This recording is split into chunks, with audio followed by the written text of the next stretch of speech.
There we go. All right. Thanks, everybody. As Jay said, tonight is getting started in video. So why even consider video?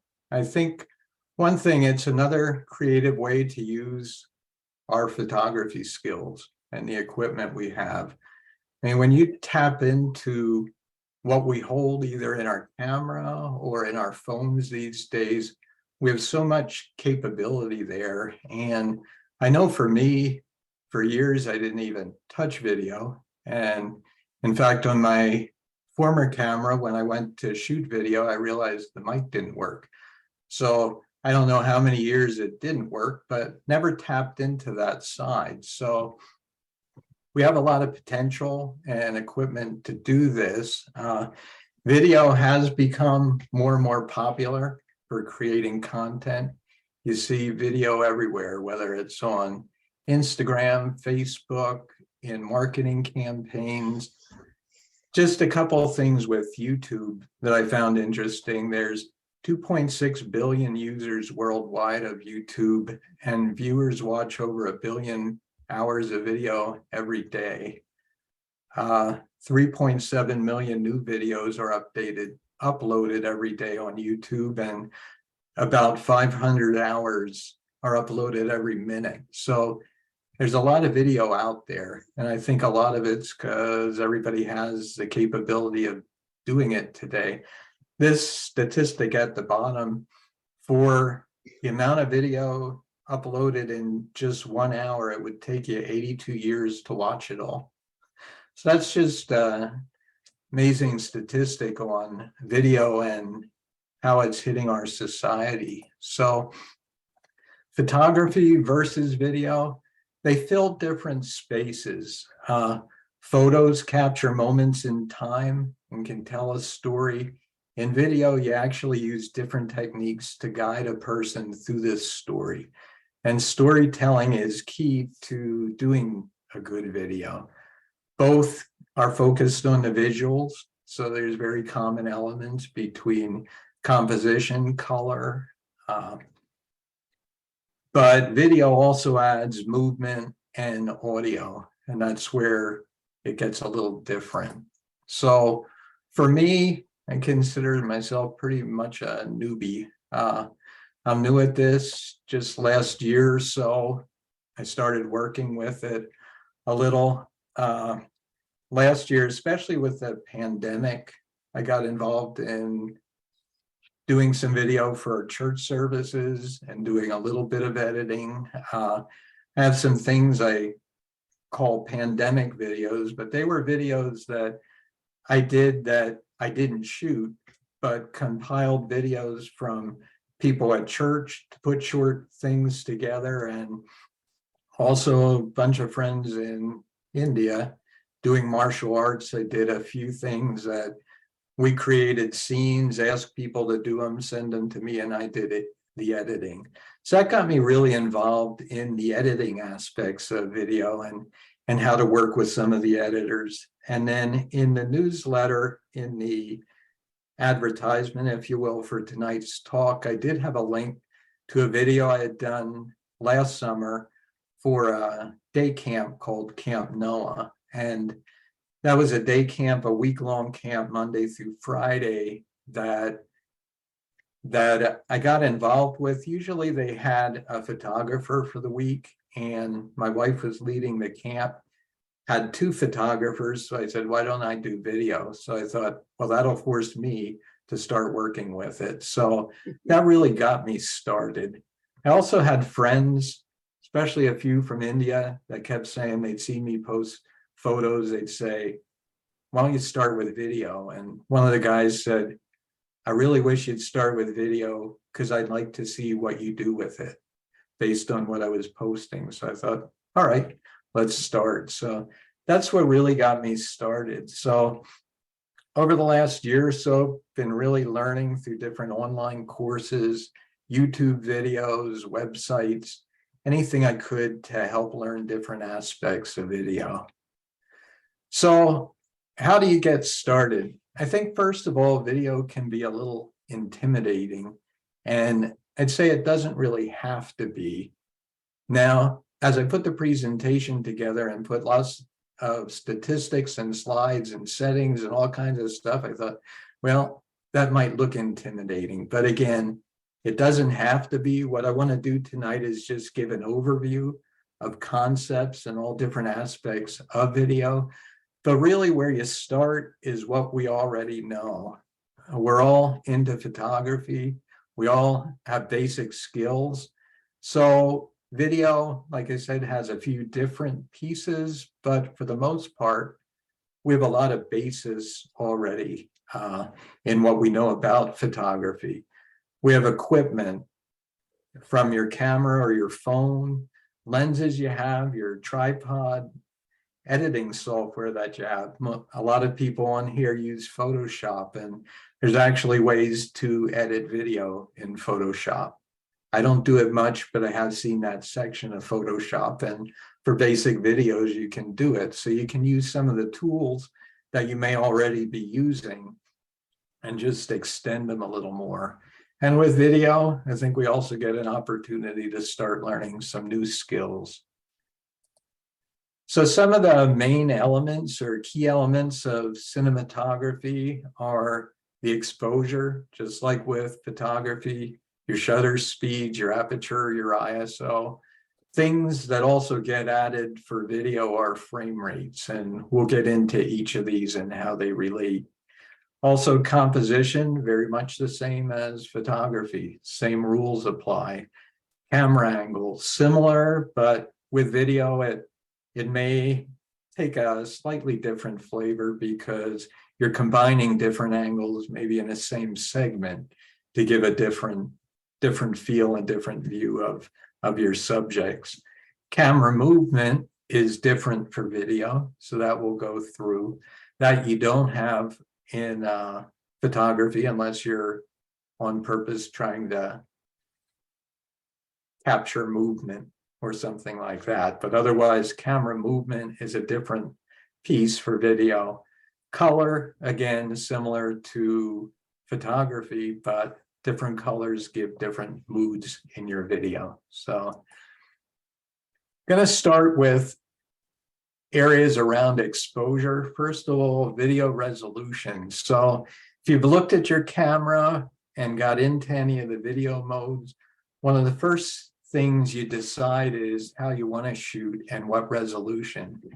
Now, this will vary based on your camera and the capabilities of your camera, but some of the resolutions here, 480p is standard. So that's kind of like your old TV sets or possibly current TV sets, but not your high definition sets. That's usually at 480p.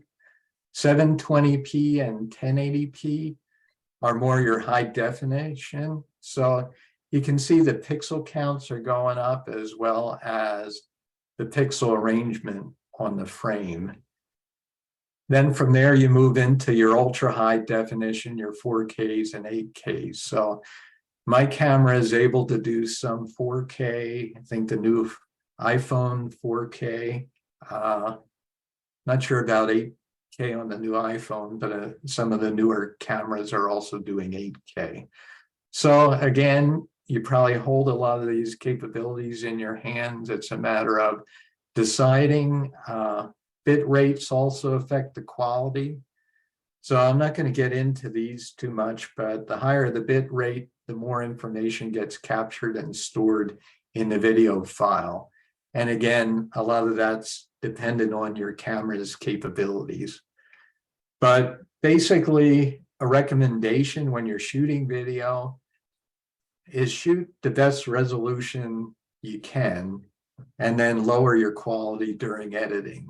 If you start with a low quality video, you can't increase it. So the only thing you have to do is kind of look at the editor, and we'll get into editors later, but look at what they can handle, because some might not be able to handle the upper Ultra HD. For me, I've been sticking, even though I can do 4K, to 1080p, because basically the files are a little smaller. because the higher the resolution and bit rates, the larger the file sizes you're working with. So I've been sticking with around 1080p for my work right now.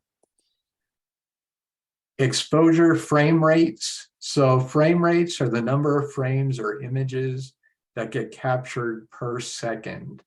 So higher frame rates are good if there's a lot of action you're capturing, and or if you want to slow down the motion. And I'll show some of that in a bit. So frame rates, you'll see these also in your camera settings. 24 frames per second is what most movies streaming video use. So that's more your film look, your cinematic look is shot at 24 frames per second.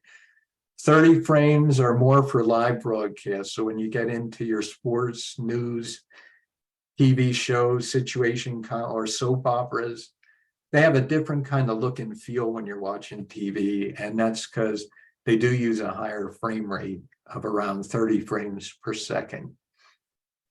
Your upper frame rates, your 60 frames per second, 120, they're becoming more popular with ultra high definition video, but it's also, you can use it on the lower ones. It is highly detailed and lifelike.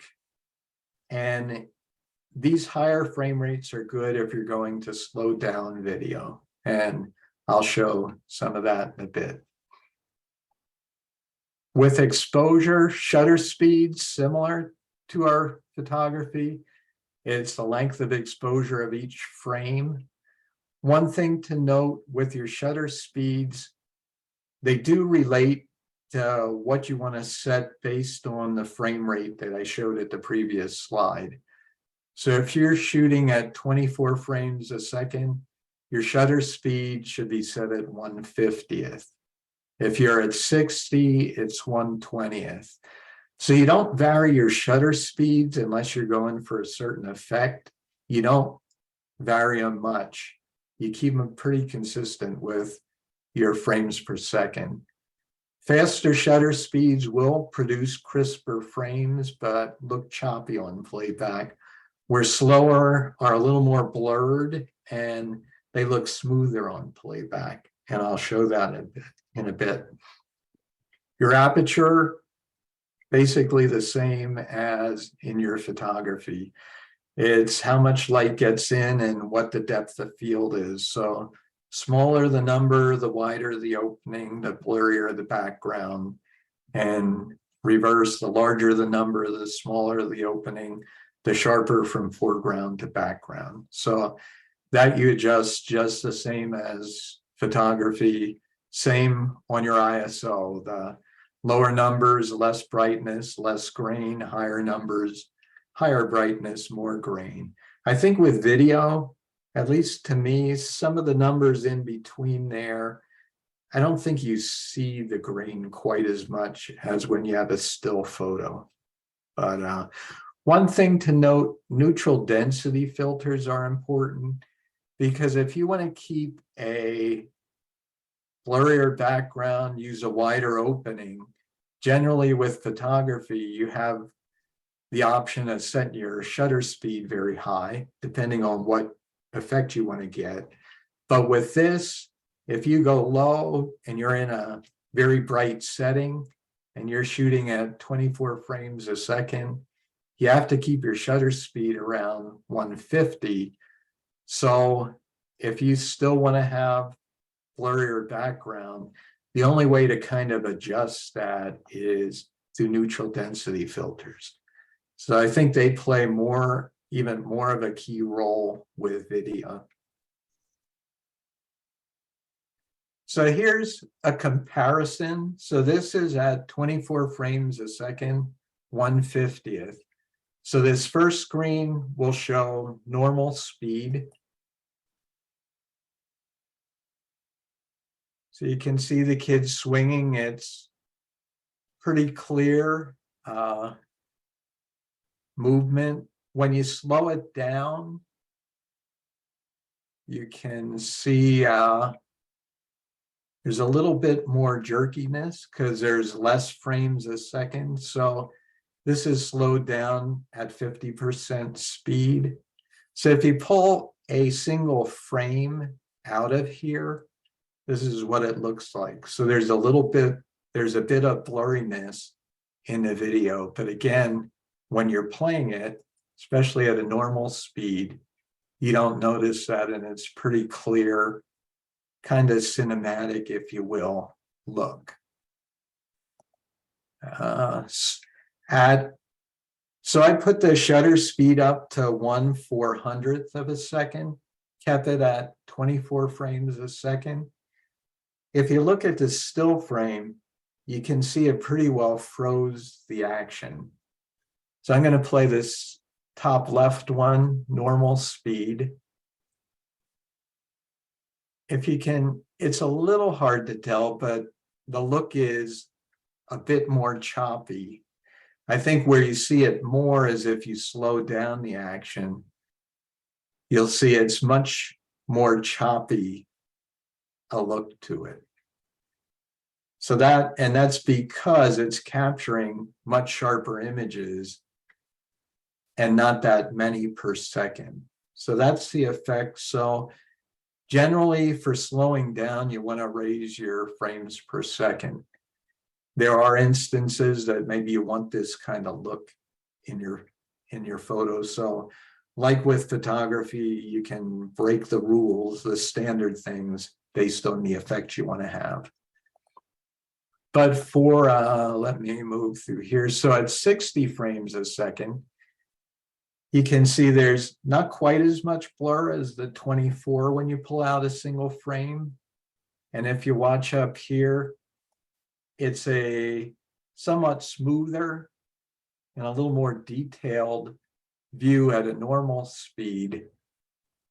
And at a slower speed, you see it's a very nice, smooth type look. So again, the higher 60 frames a second, 120 frames a second. If you want to slow down your video, you up your frame rate to give you that kind of smooth look. So hopefully that makes sense. If you have any questions, again, shoot them over to me.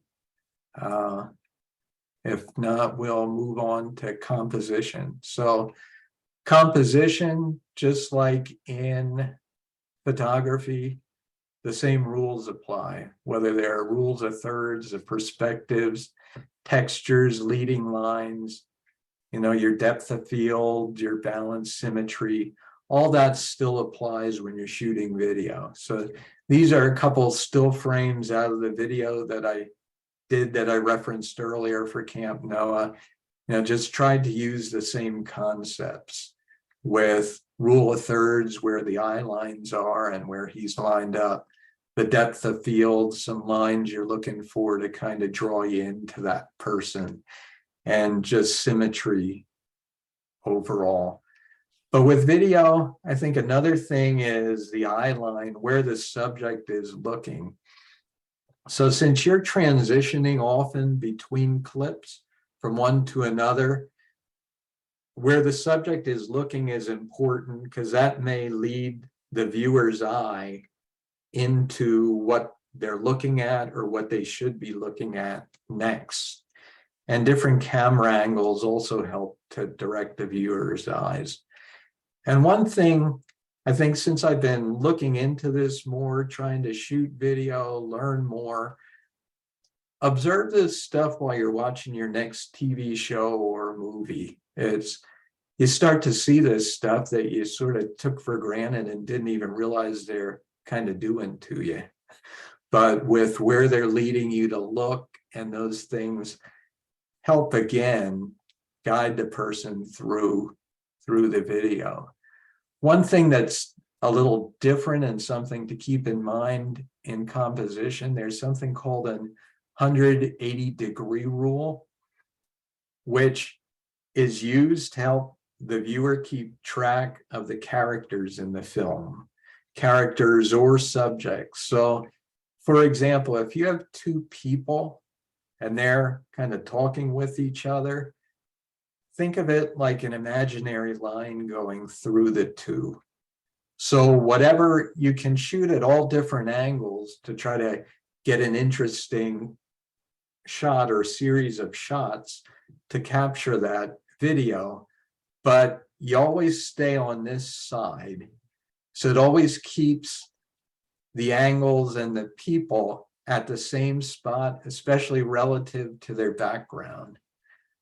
What you try not to do is cross that line, because what it does is kinds of jars the viewer, if you will. And, you know, again, watching movies and seeing this, you do notice that they don't do that much, unless for the effect you want to give, you decide to shoot a totally different direction.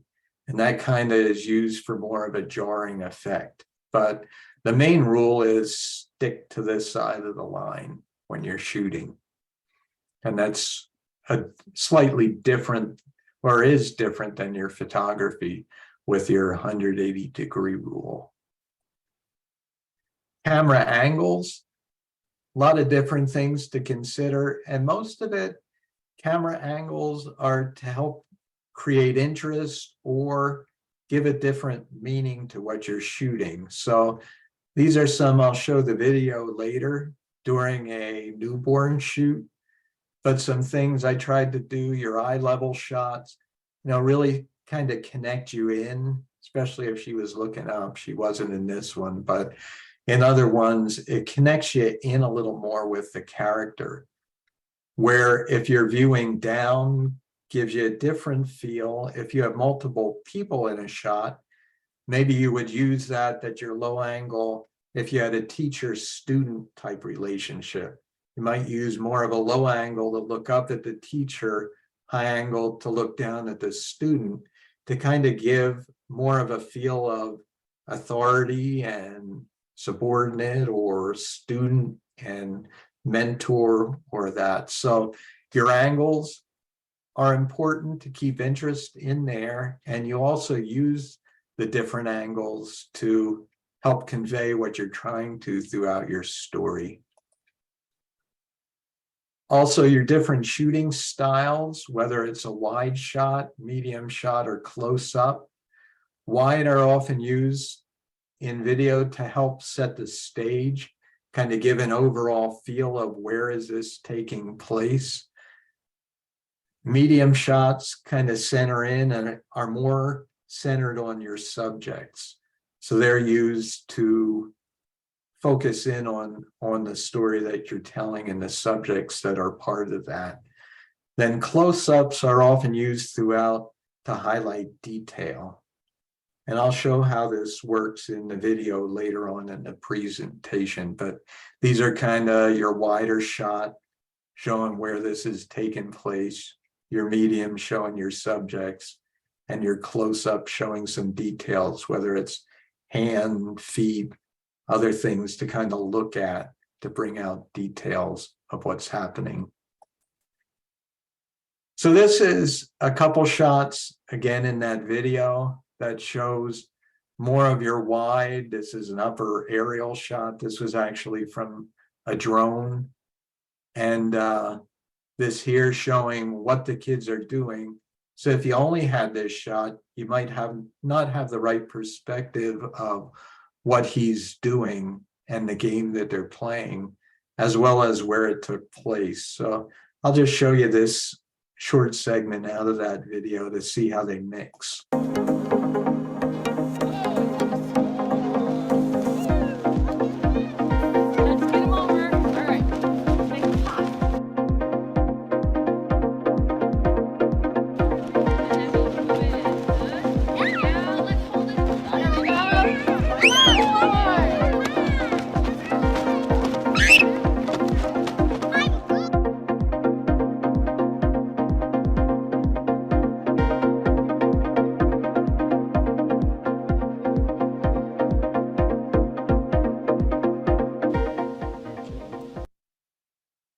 Again, that was a clip out of that video, but hopefully to kind of get a sense of how do you mix these in to kind of give an overall feel of what you're trying to show and tell. Because in that case, we were demonstrating the different activities the kids did throughout that week.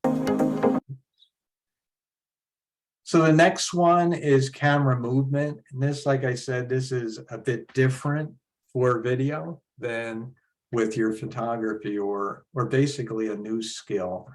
So camera movement causes a change in the frame or perspective and shifts the audience's view.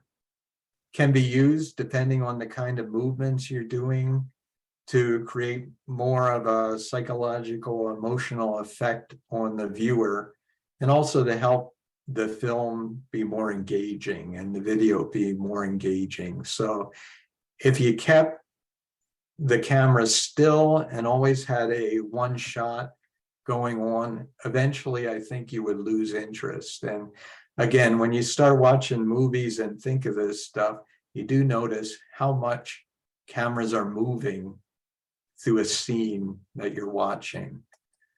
A lot of different types of movements. Static is where there's no movement, and that may be on a single character and what they're saying. Pans move left or right to show more of the scene that's taking place. Tilt, similar to a pan, but that's a more looking up action. Pushing in and out helps to either emphasize what you want to show, subject or object in the frame. Pulling out de-emphasizes it. There's other moves like zoom, which the one thing, the first 5 on this list are kind of natural human views, if you will. Like you move your head left or right, up or down is kind of like your pan and tilt. Pushing in, walking toward your subject, or walking away. A zoom is not a natural move. So a zoom is your camera's not moving, but you're zooming physically with your lens. So that's bringing the subject in for highlighting, but can be used as an effect, especially if you combine it actually with some of the pushing in and out, which is that last one on the list, is dolly zoom. So I haven't even attempted some of those, to be honest, because it's a tricky thing trying to focus, zoom, and move at the same time. I got to get some of the first ones straight, but they can, and I have noticed them in movies where they are used very effectively. Other ones are roll, where you spin the camera, which can create some uneasiness, some confusion on part of the viewer. Trackings, where you kind of follow a person and follow them through the scene. Trucking is similar to this, except it's if you ever notice in a video, somebody's walking and you're walking kind of parallel to them. So you're walking with them through the scene, not following. Arc kind of moves your camera around the subject. Boom kind of follows a subject up, not looking up like tilt, but actually your camera is moving up with the subject. And then you have just general camera shake, random moves, and often creates a sense of things are happening in real time. So that's where you're not using some of these other movements.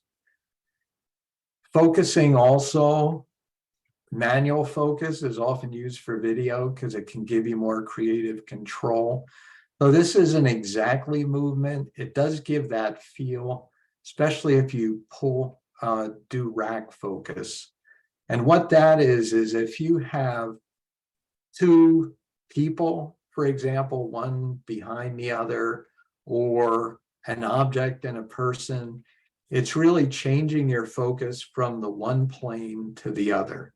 So if you have a character in the front, one in the back, you basically change your focus that either takes the focus from the front to the back or the back to the front, basically to change the emphasis of where you're focusing in that scene. And I will show an example of that in a minute.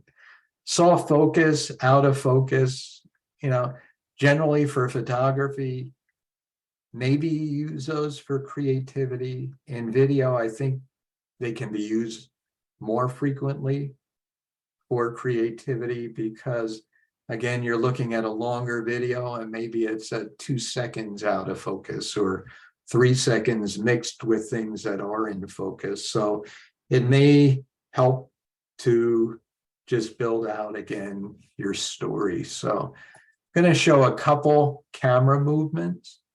So the first one is a pan. So that's basically just showing more of the scene and kind of an overview of the setting you're in. The tilt, the second one there, is the one that's going to be you looking up and seeing things that are going on in the environment, but at a different angle. Your tracking, again, is following the subject into the scene.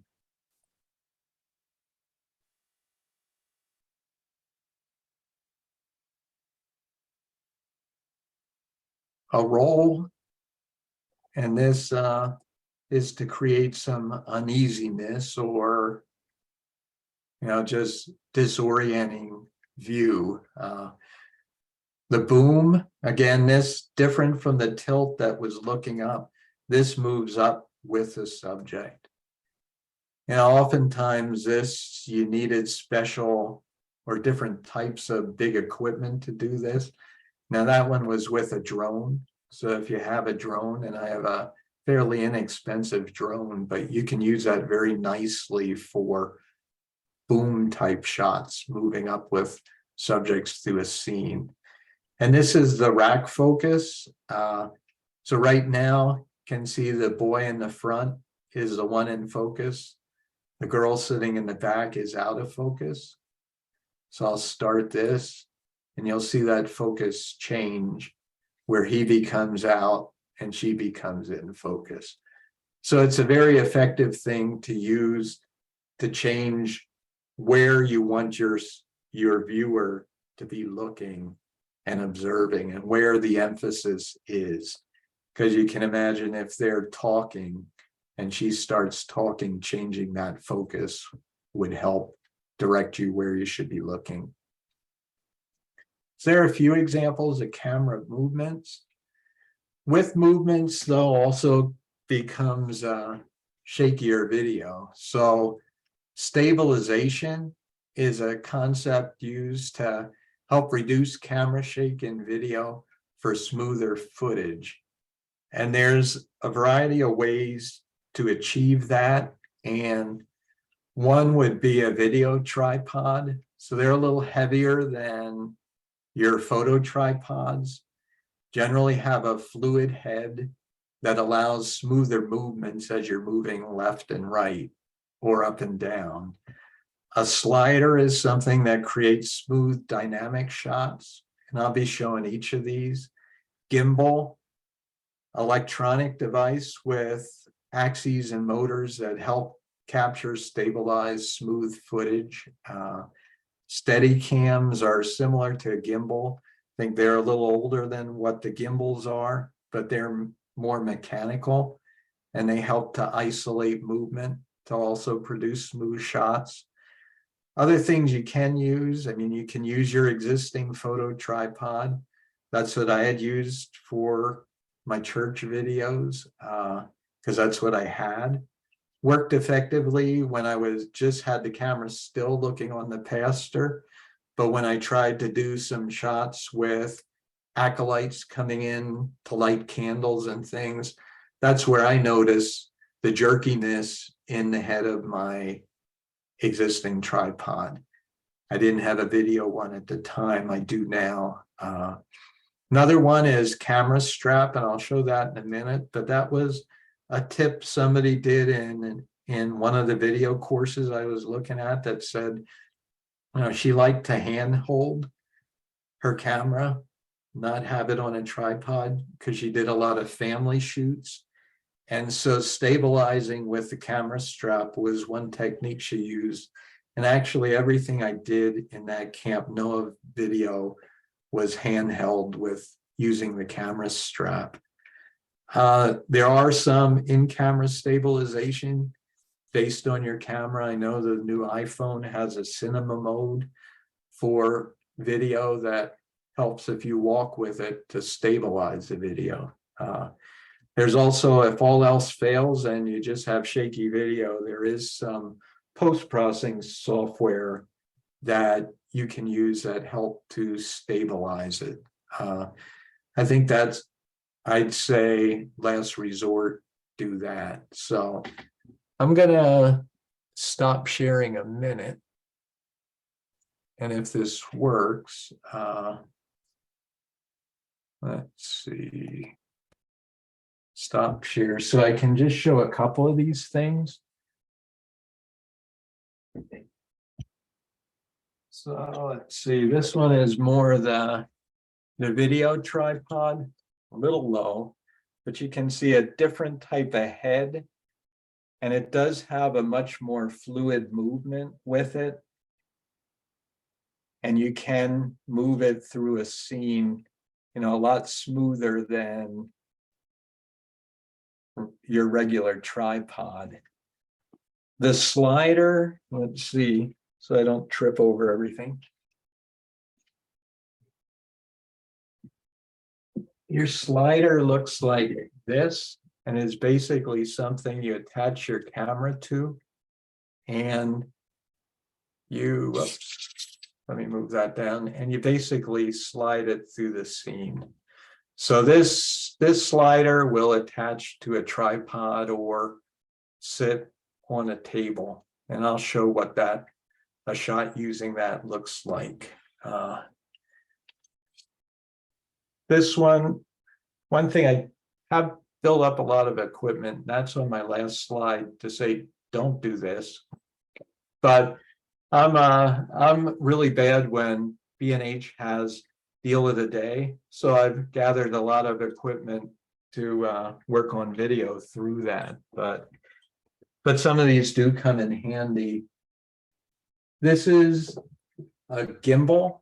So this is for the camera, and I'll turn it on.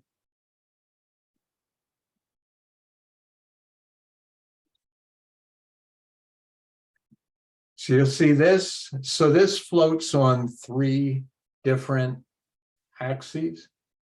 So when you're moving through a scene, this actually will keep the camera very steady and still. And there's a lot of, this is a DJI Ronin RSC2. So it's not their top models, but it will handle a mirrorless really well, has nice features. I mean, you can do movements with it, or basically just hold it and do the movements manually, but it'll keep it still. And I'll show what the video is like using one of these versus not using one. There's also, you can even get them for your phone. So you can get a small gimbal. I don't use this too much. Let me see if I can. In fact, my battery might be dead in this. Oh, there we go. But yeah, you can use this similar type thing to keep your camera steady. The other thing that's kind of neat with these gimbals are they can follow a subject. So if you tap on your screen where your subject is and you're moving, this will keep moving to keep the subject centered. Kind of a nice thing. Or you can set it up, face it at you, and move around your room, keep talking to it, and the gimbal will do the work to keep you in view. So there are a few of the things. The other thing with the camera strap that I mentioned, let me just turn these off, is the one tip that somebody said use is if your strap is on. Now what she used in her course is a scarf, and I haven't really seen these, but a scarf type camera strap. I personally wouldn't, because I think it wouldn't look good on me. But what I've done is just wrap my hand in this strap and then hold, if you're using, especially if you're using live view, which is generally what I would do, is if you hold it and pretty much put tension on the strap in your neck, you can move this pretty smoothly in your video. So it will help you stabilize a lot more than if you just tried to hold it and keep it steady, especially when you're moving around a scene or trying to look and capture people's movement. So that's probably the cheapest way to stabilize, but like I said, it has worked for me. I'm gonna get back to sharing if I can do this smoothly.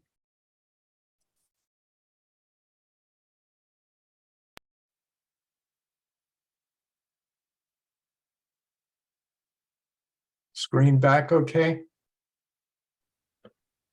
Yes. All right. So this is, again, the slider. It's on the table. I'm focused on this, moving through to look at the basket of fruit. And this is what that kind of movement will look like.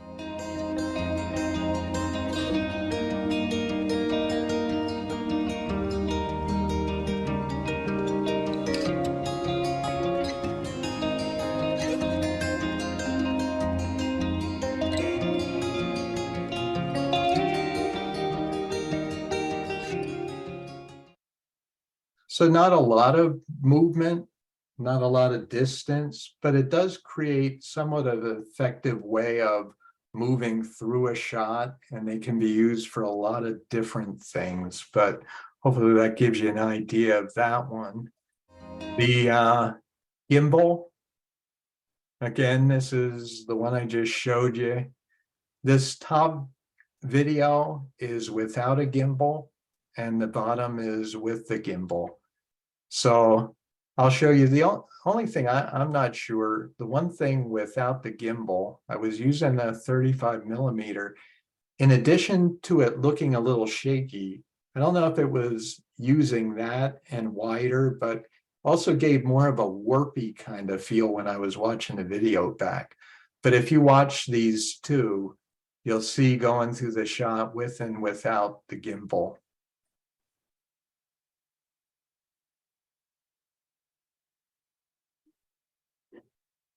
And it does make an amazing difference in the way the video looks. Yeah, I'm not sure what caused the warpishness look of that top one, but to me it does. But it's also, it's moving, whereas the bottom, walking just the same way, but it keeps a very smooth look. So that would be your stabilizers. Again, the gimbal. Another piece of equipment I picked up and took me months to use, because every time I thought of shooting video, I thought I should start using this, and then I'd chicken out at doing the video. So eventually it's just like plunge in and try it. But if you do get into video, these are definitely nice piece of equipment to add if you're going to do a lot of shots where you're physically moving as well with your subject.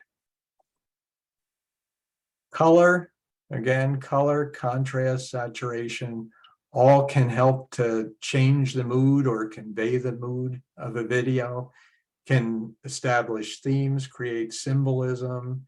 I think that's one I watched in a course, and they were showing a couple movies. They were showing actually a scene from Star Wars and how red represented the Empire, I guess, and blue represented the other side. And they were showing a character tormented, like trying to decide, no spoilers, but if you're into Star Wars and Kylo Ren, he was deciding whether he should be on the bad side or the good side. And actually, when you watch it, those colors are changing. I never really even noticed it, but it was very subtle, but gave you that sense of what character, and when he was very troubled, both colors were in the scene. So you can use color very effectively. The one thing to keep in mind that's a little different with photos is your white balance is really important to watch out for with video. With photos, you can correct your white balance after the fact if you didn't shoot it right. I mean, I generally just keep mine on auto white balance and hope for the best or adjust later.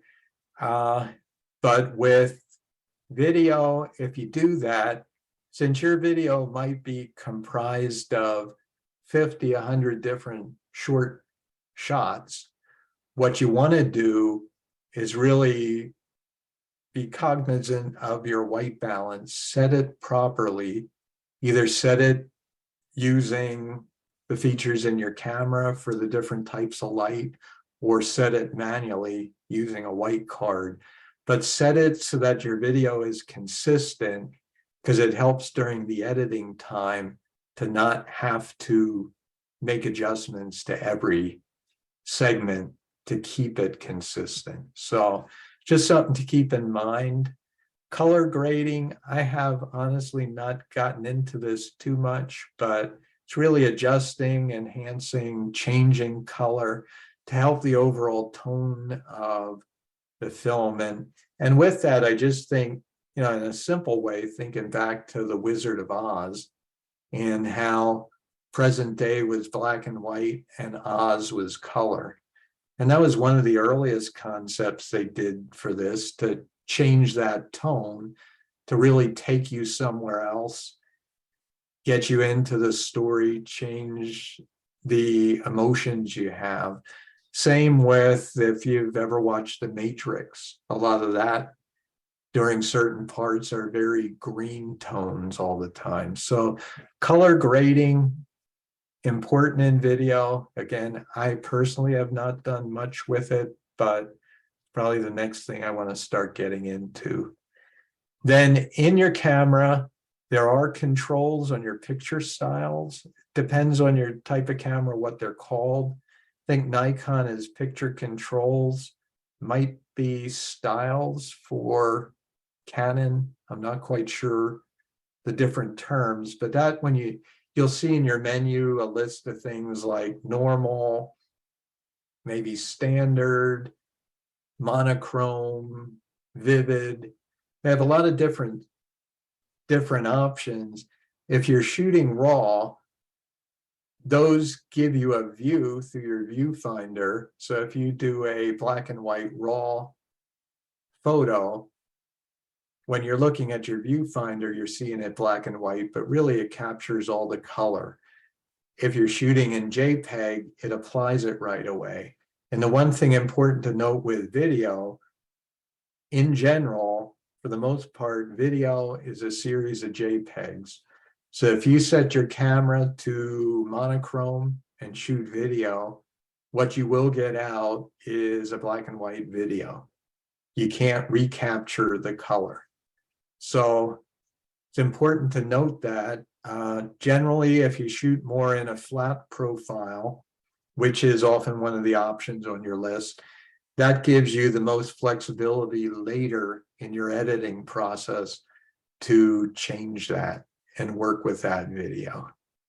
But it would require you to do more work after the fact. But I think a lot of people will shoot in the flat profile so they can do some of the color grading and other things more easily later.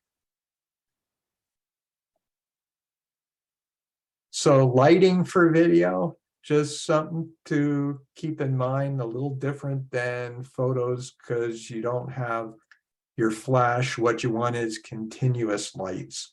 So whether they're continuous LED lights, lights panels, ring lights, natural light. I mean, most of what I do is natural light.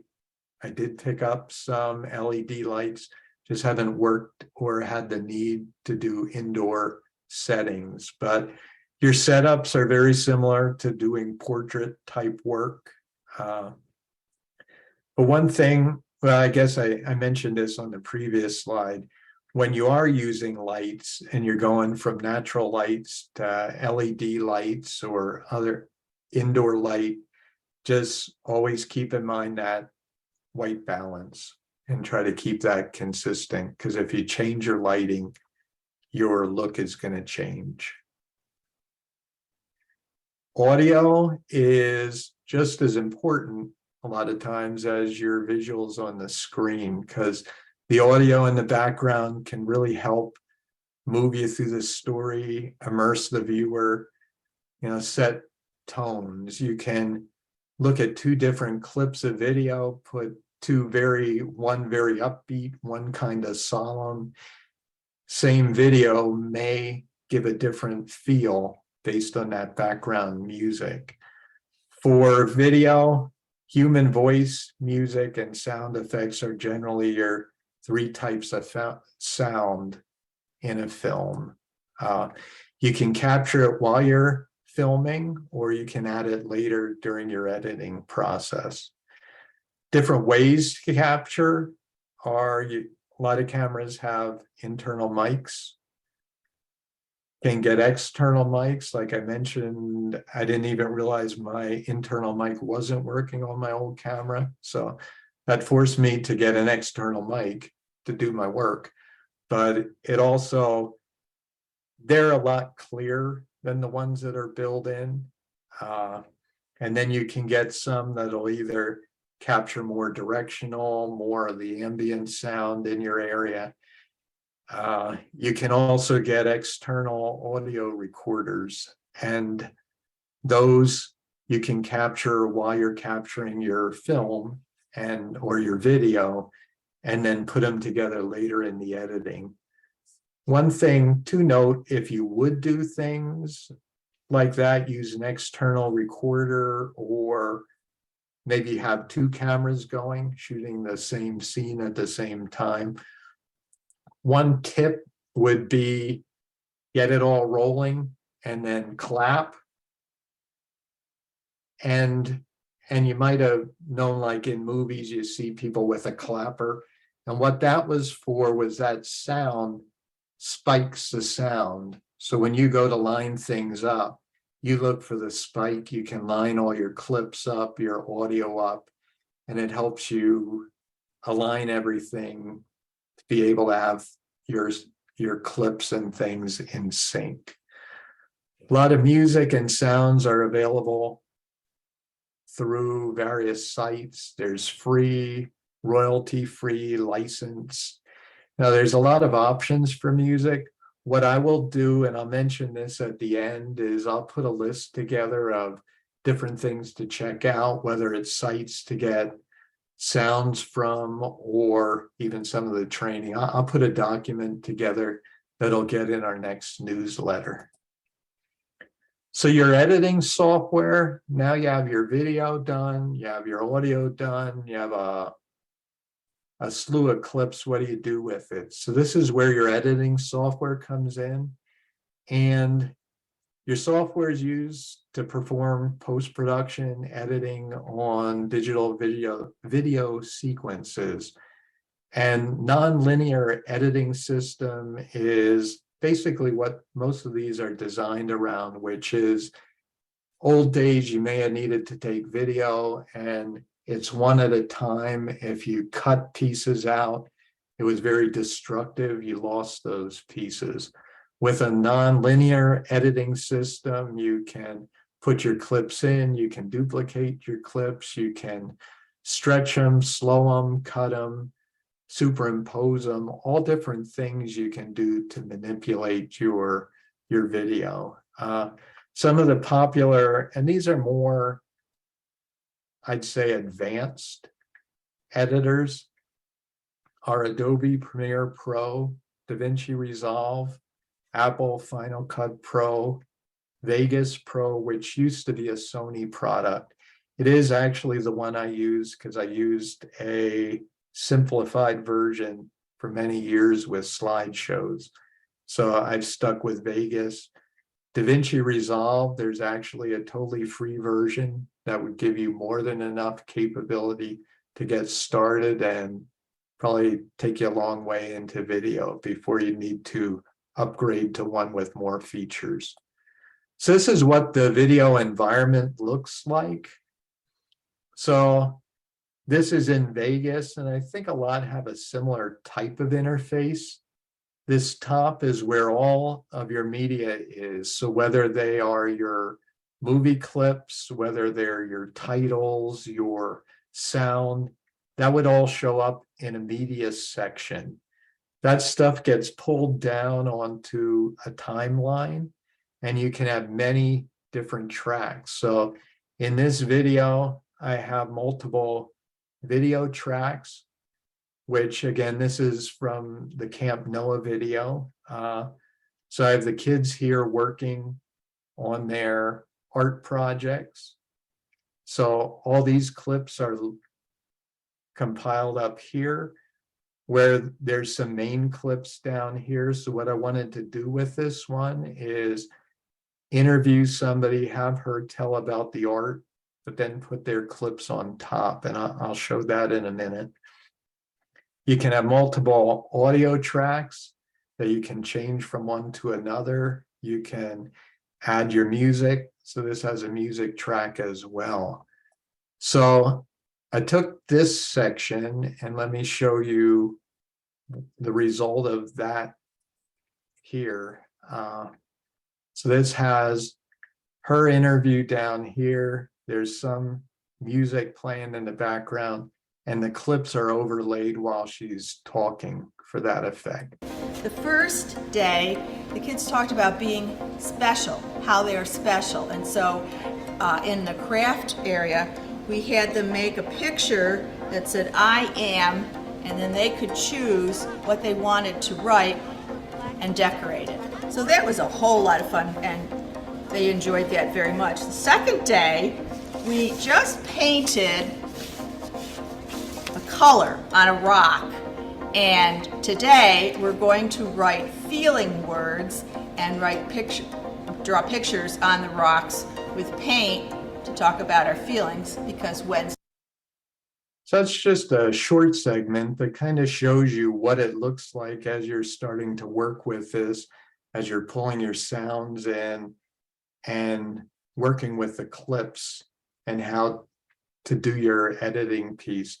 I mean, to me, it's fun. It's a lot different than post-processing for photos, basically because I haven't gotten into all the other colorization and all the other effects.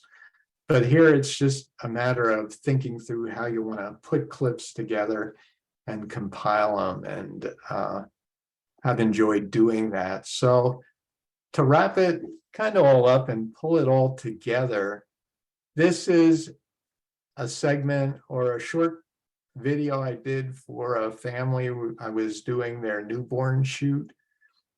So this is 5 different clips. First, they had a sign made for the photos I was doing. So I thought, let me use that. I could probably use that as an intro. This other one is a look, kind of an establishing shot. So I shot this to kind of basically move into the scene where she was holding her baby. This one more a medium shot. So, and each of these are longer than what I intend to use. So this was more, shot in real time, looking at her child. Close-up shot. Again, centering in on some detail, in this case, her hand and the feeling that gives. And then this medium shot and a movement to tilt and move the focus from the baby to the mother. So, so then putting that together, this was some initial editing, some initial cuts, the sound still behind it that was there, pretty faint, but In fact, you can hear people talking in the background, but so that's what just some of the clips without music. And then this was finding a song and starting to put it together. I call this a final edit, but it's really just a final initial edit, if you will, because I have a lot of clips ahead to work to come up with their full video. But this will give you an idea of how it looks once you add the music and put it together. Oh, dear child, come to me. I will never fail. Age may teach you that I stay. You are my love, my song. Even before time, I saw you. I waited patiently just for you to hold you in my arms.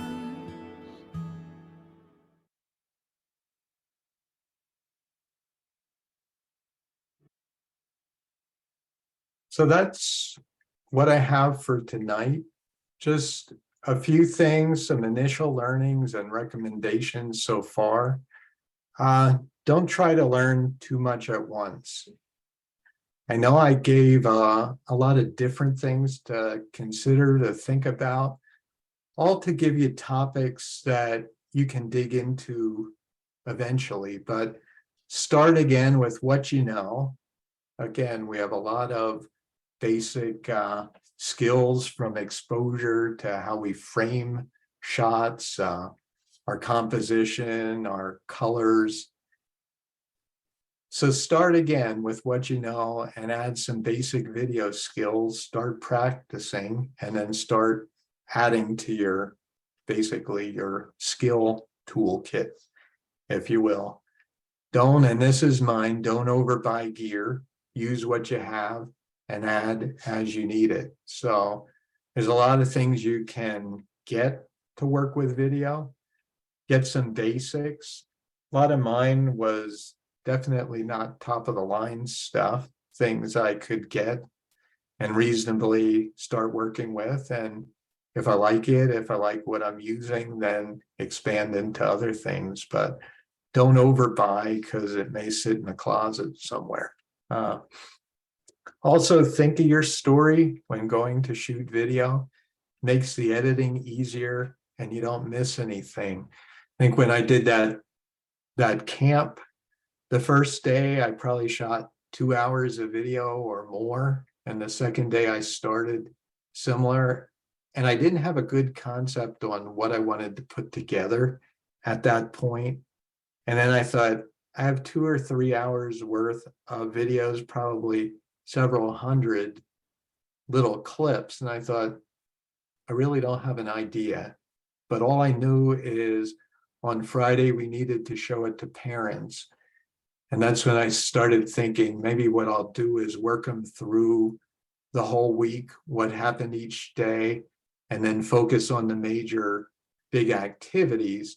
Once I did that, that helped me kind of look at what I had and also make a list of what I needed to capture yet throughout the week. It made it a whole lot easier than looking at a mass of hundreds of clips and saying, now what do I do with it? So if you can think of a story ahead of time, it definitely helps you work through your video. Also, photos are more forgiving than video, at least from what I've seen so far. It's if you have a photo and you add an object, it's pretty easy to clone it out.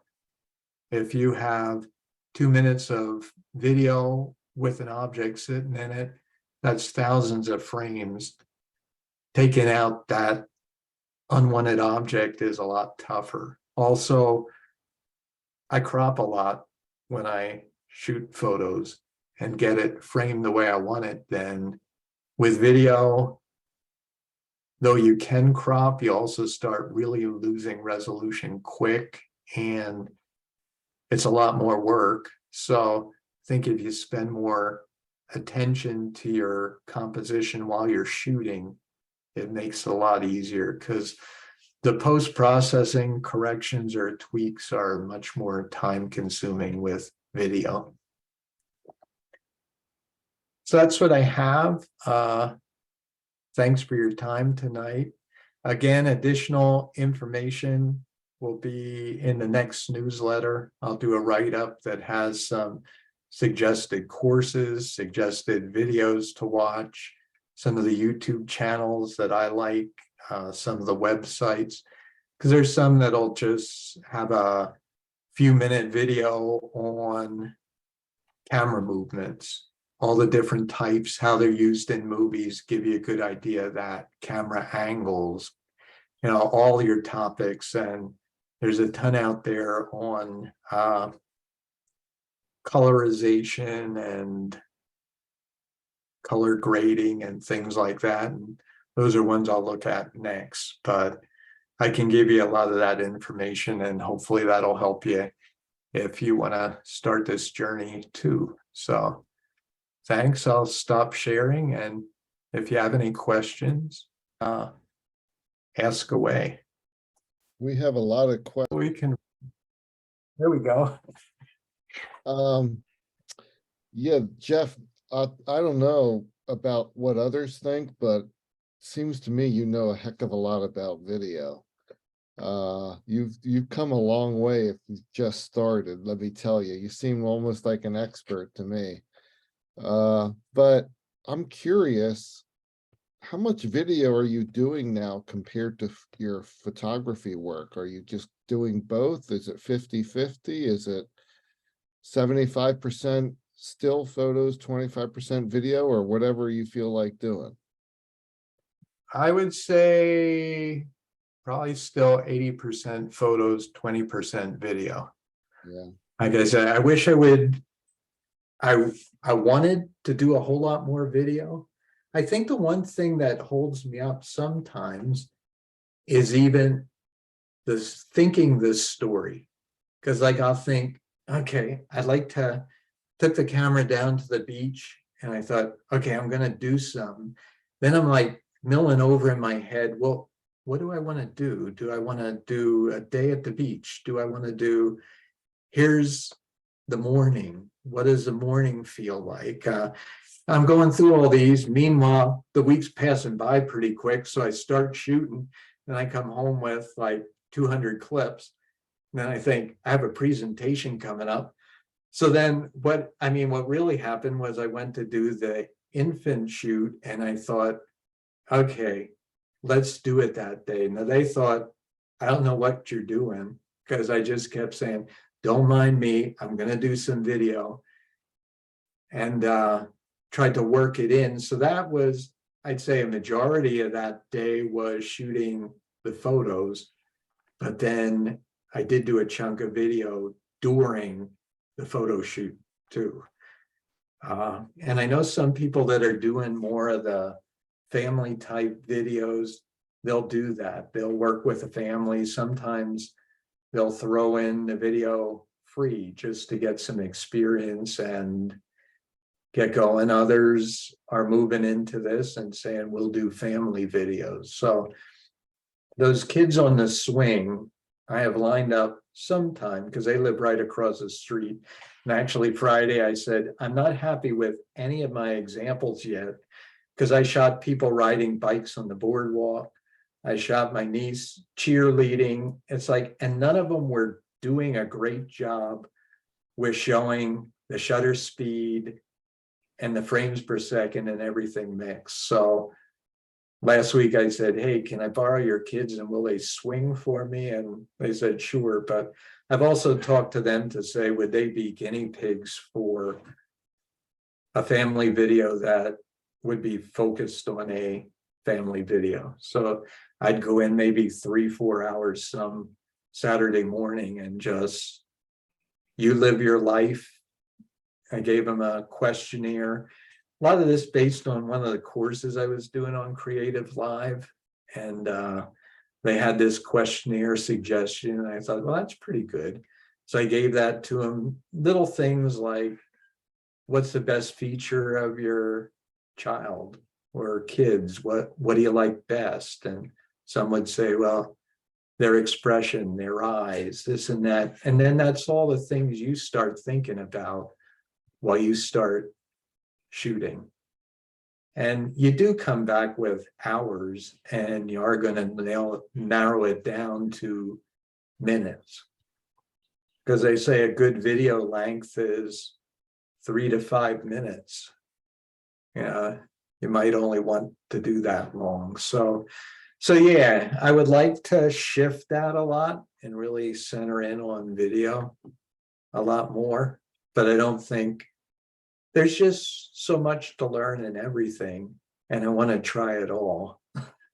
That's like, and I think that's one thing that held me up a lot this year too, was I was enjoying the photography aspects too. So The yeah. one you did of the girl sitting in the chair holding her baby, that was beautiful. Who was that? Was it your daughter? No, that was a friend I grew up with, daughter. Okay. And they had said to her, could I come do the newborn shoot? And I said, I have a presentation coming up. Can I also do some video? And yeah, so I thought, let me try all the things I've been learning and reading and just kind of see what I can do. But the music too adds just such a different dimension to it all. And when I sent it to him, I said, well, here's just a little clip. I'm going to work more because I have a lot more to do with it. But I said, maybe this will give you a feel. And then my friend, her mom, sent back and said, well, I just cried through it. I said, oh, good, it worked. So it did pull out that emotion for her, and her daughter did too. So it's like, okay, I'm on the right track now. Keep working, but I'm on the right track here if that's the reaction they gave. Vince had a couple questions in the chat. If you scroll there a little bit. What do you use for a standard video shot of a family party, and how what's a Dutch angle shot that you had listed? The Dutch angle is actually, I did a photo. I didn't know this. I did this photo and somebody said, oh, wow, a nice Dutch angle. I said, oh, because I wasn't doing anything with video, but it's kind of like an angle looking in, if you will. But he said, you captured a nice Dutch angle of that. Well, that was a tan figure. And I said, oh, thank you. And then I looked it up, but that's what it is. A Dutch angle is kind of just an angled shot looking in, if you will. I think that's the best way. There's probably a better explanation for it, but yeah. Jeff, that was really good, thorough introduction to video. Can I just add a few things? You And can. I don't. You might have said it, but I've got one of the things I found difficult early on was to forget that I was taking video and not photos. You know, that you take a photo and you click it at the end of what you think is what you want. But with video, you need to let it run on a bit, because for two reasons. Sometimes you stop it too soon and there's still a bit of movement to go, but also because when you're editing, you need a bit of a head and a tail on the clip if you want to do transitions or anything like that. The second thing was that if you haven't got a zoom lens, you can do a certain amount of zoom in the editor. So as long as you don't push it too far, you can zoom in. In answer to Vince's question about if you're going to pull still frames, the higher the resolution that you take the video in, the better the still frames are. So I think you do too. I use my mirrorless for video and photos, and try and keep the resolution on the video as high as possible. I think You also need- probably your frames per second you went up there, Yes, or your shutter speed with it, shutter speed to be pretty quick. because otherwise you'll get smeary clips. The next thing was you really need external storage, especially and particularly an SSD if you're doing a lot of video, because you soon fill up your computer. And SSDs are now pretty cheap. You can get 2 terabytes for, I think, probably $200 US. And finally, there's a trap when panning, as somebody else put, that you want to do it very slowly, otherwise you get jerking, which is called rolling shutter, and that spoils a good shot. I had one in Svalbard where I panned right across Svalbard and the whole thing is unwatchable. So, thank you. Yeah, thanks. Yeah, no, you've been Hence the doing Zapruder film. Yeah. Yeah, I knew you were working on some video because you had included some of that in the couple newsletters back, some of the articles you were writing with the video. So yeah, it's fun. I don't know for you how you've thought about it compared to photos. Your thought? I like both. Photos are easier. Yeah, But They with the new cameras, you can I just switch from one to the other. Yeah. But I'm more of a run and gun. I don't, because most of mine are travel photos, so you don't travel videos, so you don't get much chance to plan it. But I really like your ideas of planning family shots, because I get into so much trouble for taking pictures of birds and not the kids. Oh. Jeff, my first question, I don't think you really answered, which was when I said, so what do you use for your standard video shot of the family? I meant by that your settings, your frames per second and shutter speed. Is that the 124? Yeah, I mean, where I'm leaning towards it right now is to generally shoot in the 60 frames a second. That gives you a little more flexibility of slowing or stretching your video. I would, and then that sort of drives your shutter speed around 125. Now your videos on my end were jumpy. They were basically shot by shot by shot. And Lee said that that's a zoom problem.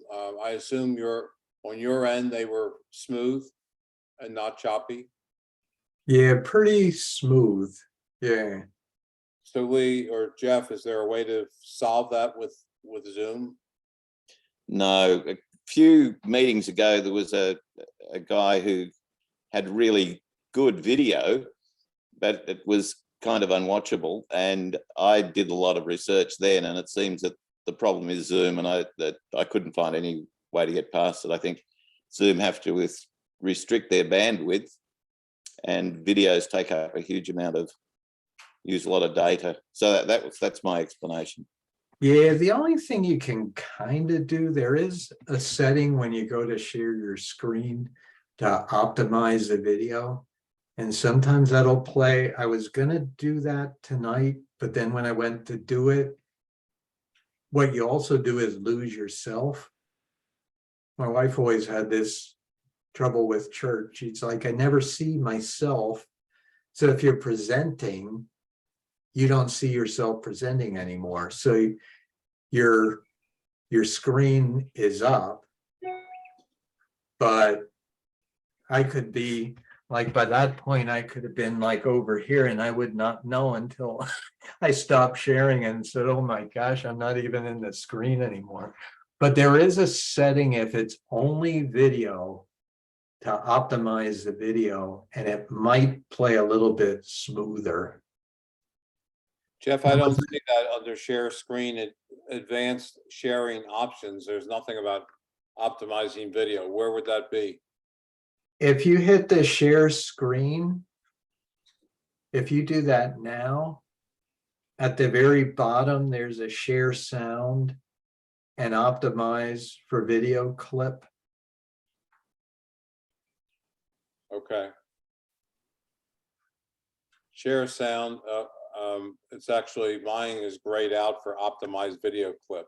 Yeah, I think if you, once you click on, well, right now, yeah, right now it is. Huh. It wasn't earlier, maybe because I had the full screen up with it. I'm not sure, but generally that is up, I think, as an option to pick. I'm not sure why it's might not be showing, and maybe it is, you need the video going. I think the other thing that I did to make things a little easier for Zoom is I embedded all the videos into the PowerPoint. So that kind of reduces a little bit too. I've been on webinars where they ask everyone to turn their cameras off to improve the transmission through Zoom. I'm not really sure why that has anything to do with it. Yeah, so were all the clips jumpy? Yeah. For me, they were, yes. Huh, so They then were the frame by effect of, frame by frame. that's a bummer. So showing the effect of jumpiness and not jumpiness was not very effective. No. Bummer. Well, that's something to keep in mind. That took, I won't tell the kids next door. I'll say it just worked perfectly for what I needed to demo, but, okay. And I remember Lee, the outside speaker who was having that issue, and you blamed it on Zoom at that point as well. But I've seen some webinars where the videos are fine. So Okay. I don't know. No, it's delivering through Zoom. Yeah. Yeah. So Vince, I don't know if I answered, how about if the subject is moving across the frame like a car or train? Right. What do you do with your 160 or your 60 frames per second, etc.? Yeah, I mean, it would be the same type settings, and I guess it depends how you want it to look. Because a car going across a screen, if you want again, sort of that more cinematic, if you will, look to it, the 24 frames a second 150 will basically look decent. If you want very detailed, then you up your frame rate to more of the 60, 125, or even for your camera, you could probably go the 120 frames per second and faster. Then you may, well, then you're at what, 250th? Yeah, if you're 120, I always forget some of these. But I think, what are you, 251 over 250 frame shutter speed, if you'd be the 120 frames per second. So I mean, if you're there, that would also leave you probably capture frames pretty clearly too, because What you're does up an a lot iPhone shoot, faster. you know? in What's frames per- that? What does a relatively new iPhone video use? How many frames per second, do you know? I thought they only went, I thought they went up to 160. I don't know if they go up to 120. I don't know. What did you say, Marshall? They see in the advertisements, they say about shooting at 8K Oh, Marshall just said they're advertising for an 8K for the iPhone. on the iPhone.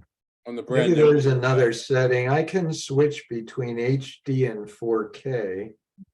If I'm 4K, I can go 24 or 30. If I'm HD, I can go 30 or 60. There may be other settings outside. Oh, I see that. Yeah, up in the top corner, you can switch them to, Yeah, I have a 12 and that does 4K at 60. okay. Yeah, and I have the 14 Pro now. Now it says 4K at 30, but I only got this a week or two ago, so I have to still Settings portion, or is it on the? figure it out.